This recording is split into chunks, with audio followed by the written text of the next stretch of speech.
Hello guys. Today I am going to show you a video of white South Africans calling out Trump lies about white genocide. There's no genocide of white South Africans. And let me make this clear for the benefit of those of you who are not South Africans. I'm a white South African, but I'm not an Afrikaner. I'm not a Boer, as people say. But even the Afrikaner people, the vast majority of Afrikaners don't want to leave this country. All Afrikaners and white people have a very good life in South Africa. We are doing fine. Thank you very much. We do not need to leave, and we do not need refugee status from Trump. So, why has Trump decided to grant refugee status to a group of Afrikaners? Well, he likes keeping in the media, but I think that it really has more to do with his friend Elon Musk, who, remember, is a former South African. He has not been granted a license to operate his Starlink internet here in South Africa.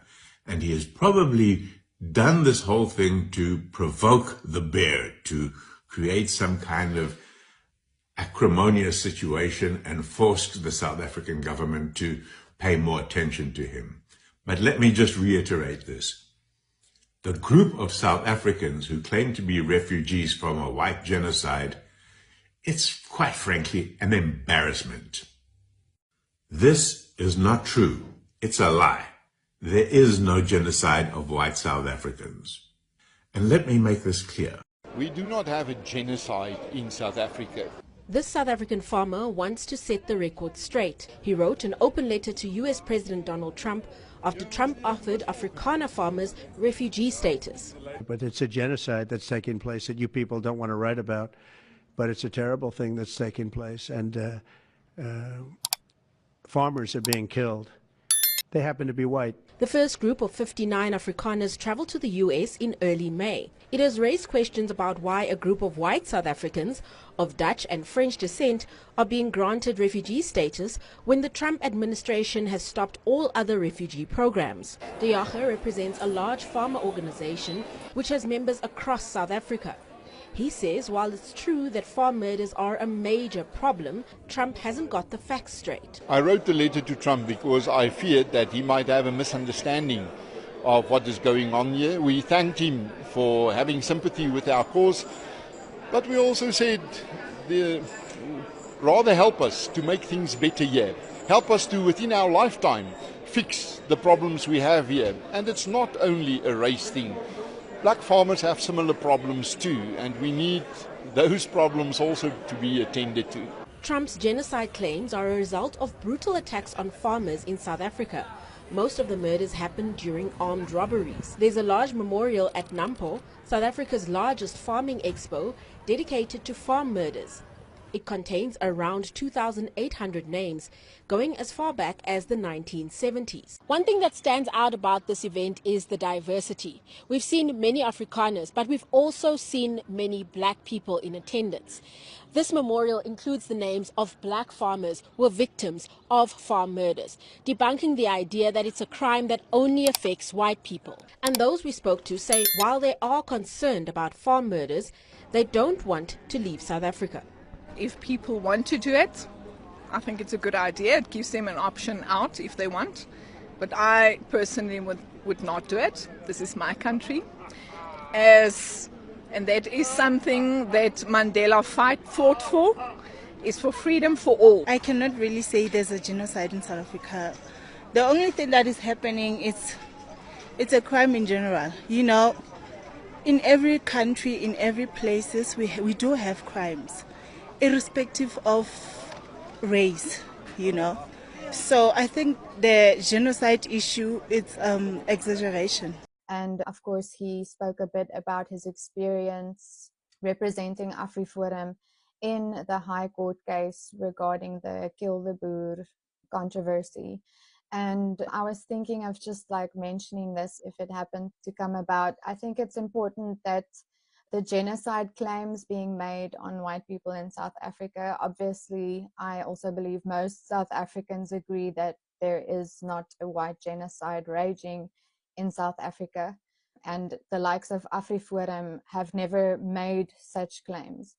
And it's always very telling to me how when the kind of organizations, and AfriForum is a civil rights organization, they're not political, that are the kind of bodies in society that looks out for red flags, warning signs, really try to compare histories of other countries where things have gone extremely wrong and tragic. And I think everyone remembers the Rwandan genocide. I remember watching a documentary on that also when I was in varsity.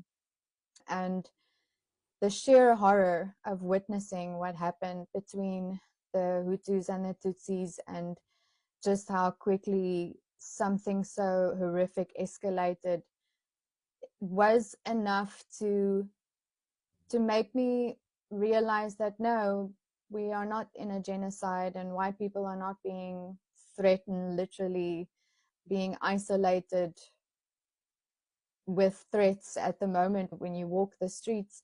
But after viewing the realities that occurred in Rwanda and the signs that preceded the genocide that people were able to examine in hindsight, there are symptoms that have already occurred in South Africa, which is also very alarming. And those in society that simply dismiss it, and even expropriation without compensation, dismiss it like it would never really happen.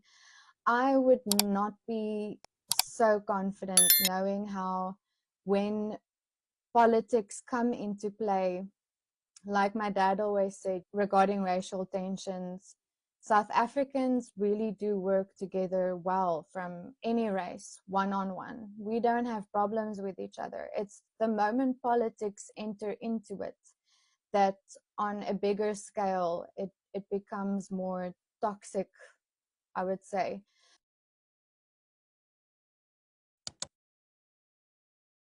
To the 50 Afrikaners who fled to the US, calling themselves refugees.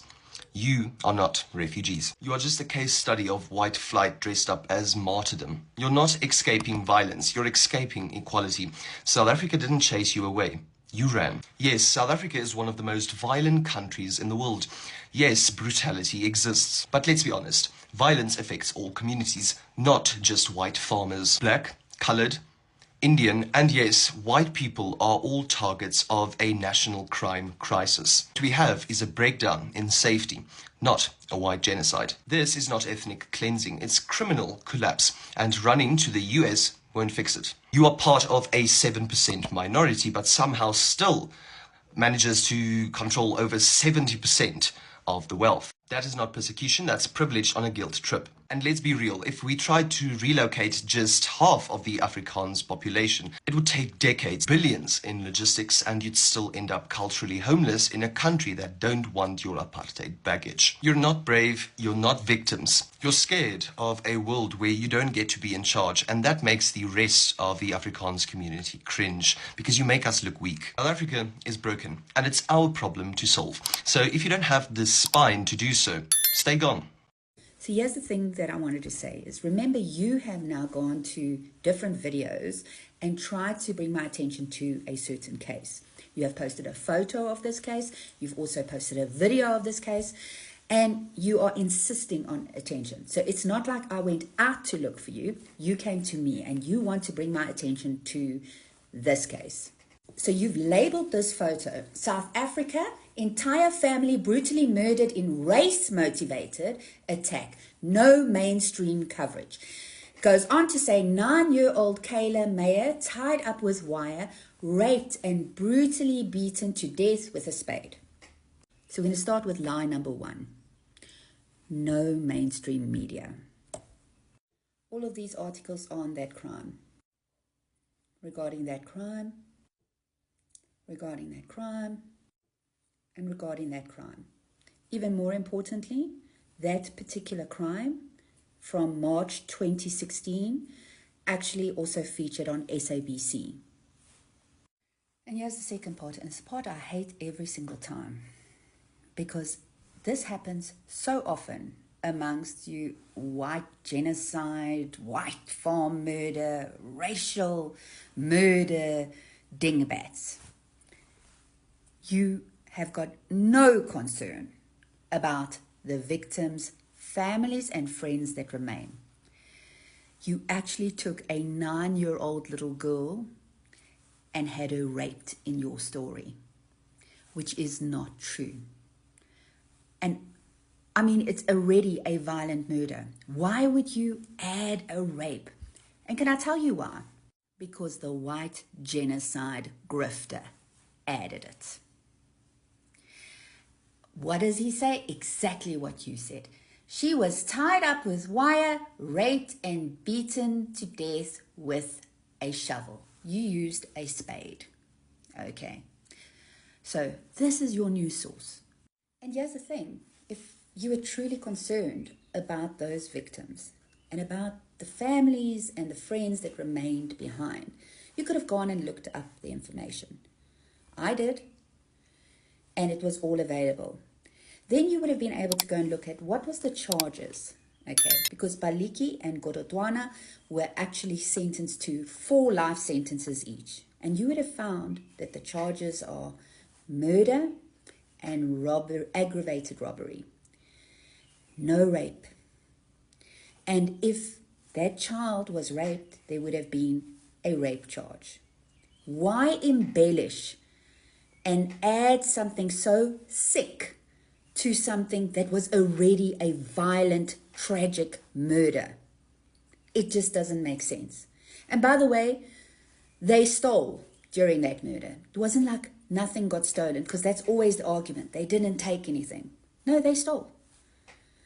But a lot of you are first informed by your racism, but also the white genocide crowd and its only white farmers crowd are grifters.